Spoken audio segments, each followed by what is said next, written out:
Hello everybody. Welcome back to my kitchen for this month's edition of Spice Up Your Kitchen. This month we are working with thyme. This month is a little bit unique because I gave you dried thyme and a little bit of fresh thyme. I just thought that was something a little bit nice, and thyme is something that at least I know for myself. I don't usually buy fresh, I usually buy it dried. So I thought it would be nice to give the fresh stuff a try. Currently, I'm getting ready to make the recipe that is in your pamphlet. That is the baked potato with a mushroom ragu. So right over here in my toaster oven, I just finished baking my russet potato. It's still kind of hot out, so I started it in the microwave and then I rubbed it with oil and put it in my toaster oven because it doesn't get as hot in here as it does with the regular oven. And the oil just kind of gets that skin around it nice and crispy and brown and delicious. On the stove, you may be able to hear sizzling away. I have some butter and mushrooms, a variety of mushrooms you can get at certain stores like a gourmet mix, or you can just grab a bunch of different mushrooms and toss them in your pan. So right now I have some oil and butter and my mushrooms. I'm going to season it with salt and pepper and let it cook down. That's going to take a couple of minutes. So while that's starting to work, we're going to talk about thyme.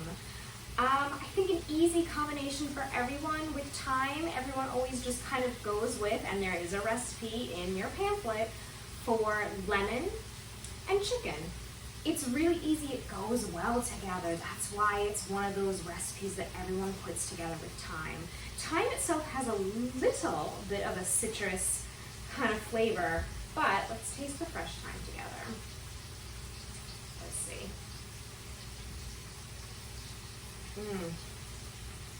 It is so woodsy and earthy.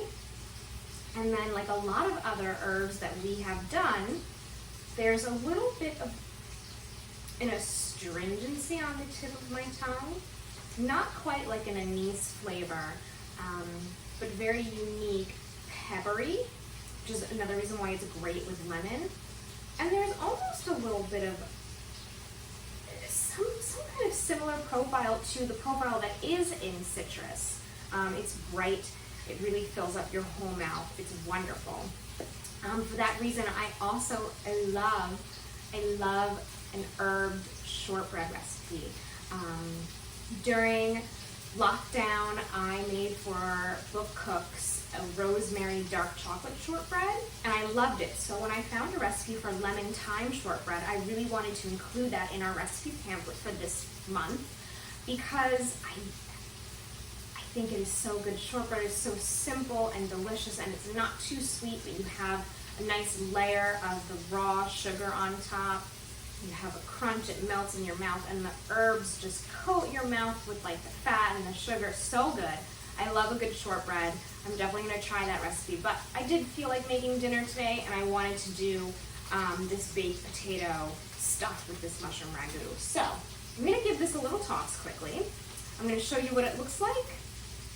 And as it starts to cook down, we're going to add in onions and garlic. We're going to let that cook, and then we're going to add in our fresh thyme, a little bit of tarragon, let that cook down, and then stuff in our potatoes. This is a really easy recipe. It's like pretty passive, and also the chicken stock. You should use a beef stock.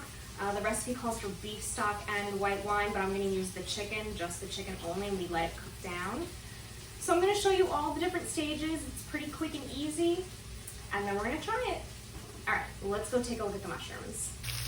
Okay, so you can see I have my variety of mushrooms here, and they're starting to cook down. They're starting to cook down in the butter and oil combination. I am using a salted butter, lots of flavor. You can see the mushrooms are getting kind of brown here. We want that. I didn't even really chop them up. Maybe I should have chopped up the shiitakes, but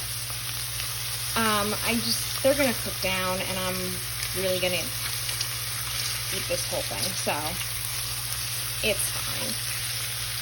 So I'm just going to watch. I don't want them to burn, but I do love these brown bits that I'm getting here. But we do want to keep stirring so that it all cooks down nice and evenly. And there's my chopped onion and garlic. I'm gonna add my salt and pepper, my first round of salt and pepper right now. And then I'll come back when it's time to add in the stock. So I'm gonna add in my aromatics, my garlic, my herbs, my onion, and then I'll come back when it's time to finish cooking it down. And we'll try the whole thing together. Okay, I have started to add my herbs. So I put some tarragon in there. You can see I put some thyme in there. So if you're using the fresh thyme, you can just toss the whole stem in there. The stems are not that texturally pleasing to eat. So when you're done cooking, you can pull these out almost like you would with a bay leaf, and the flavor will be in there. You can also go ahead and rip some of the leaves off and put them right in there. I kind of have a little mixture of both. Do whatever is convenient or easy for you. And I'm going to go ahead and see all the delicious stuff at the bottom. I'm going to do this off camera, I need 2 hands, but I'm going to deglaze my pan with my chicken stock. Again, you would use, if you had it, the beef stock and the dry white wine. And then I'm gonna let this reduce down and cook, and then it's ready to go on my potato, and I'm ready for dinner. All right, so I'm gonna do that, let that cook down, and we'll see the finished product all together. Okay, so my mushroom ragu is done. Truth be told, I probably could have let it reduce a little bit longer, but it's fine. My baked potato, I opened it up, I fluffed it up a little bit, and I'm gonna pour my mushrooms and some of that leftover cooked down, very aromatic and delicious stock in there, and let it soak into the potato. It smells amazing in here already, by the way. The tarragon, which we've done before, hang on. The tarragon, which we've done before, is a different kind of woodsy and earthy. It's warm, there's almost a little vanilla to it. And then the thyme is kind of cutting right through there. And of course, there's plenty of salt and pepper and the garlic and the onion. I'm gonna show you what this looks like close up. There we go. I know it's not the greatest shot. This is not a high-tech food camera here. But you can see the thyme in there. You can see I got my potato skin kind of crispy.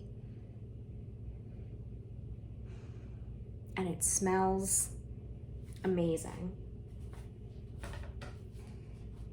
All right, I'm gonna give this a taste. It's very, very hot. Of course, like I said, if you use all of the appropriate flavors, beef stock is really great with mushrooms because it's a little heavier and the mushrooms are really earthy. The wine adds a different layer of flavor, but you know, I'm just going for it. All right, so I'm trying to get like a piece that has some thyme and some onion, a little bit of everything. All right, here it is. It's very hot. It smells amazing. I can smell the tarragon most of all. Let's see what we got.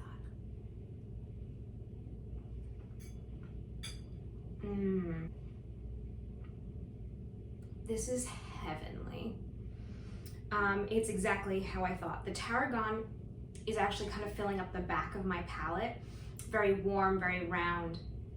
And the thyme is just kind of climbing over, and the salt and the thyme together are pushing through. And there's this really bright, but again, earthy flavor going on here. It tastes great with the mushrooms. The mushrooms taste great with the potato. And it's going to be very filling. I know a lot of people who don't eat meat love to use mushroom as a meat substitute, both in texture and kind of flavor, that really heavy, earthy, almost meaty flavor. Oh, this is good. Of course, if you are vegetarian and you're making this, use a really high quality vegetable stock. Don't use the beef or chicken stock, obviously, but there are some really great vegetable stocks out there that you can use, and that'll really complement all of your flavors.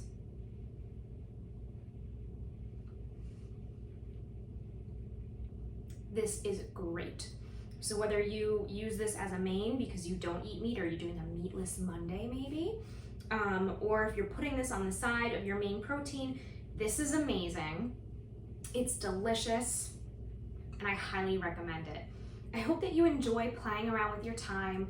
Like I said, go for the lemon chicken recipe. It's a classic combination and it's amazing. But try the shortbread and the mushroom ragu. I think you'll be surprised at all the things that thyme can do. That is it for me for this month. I'll see you in September. Bye.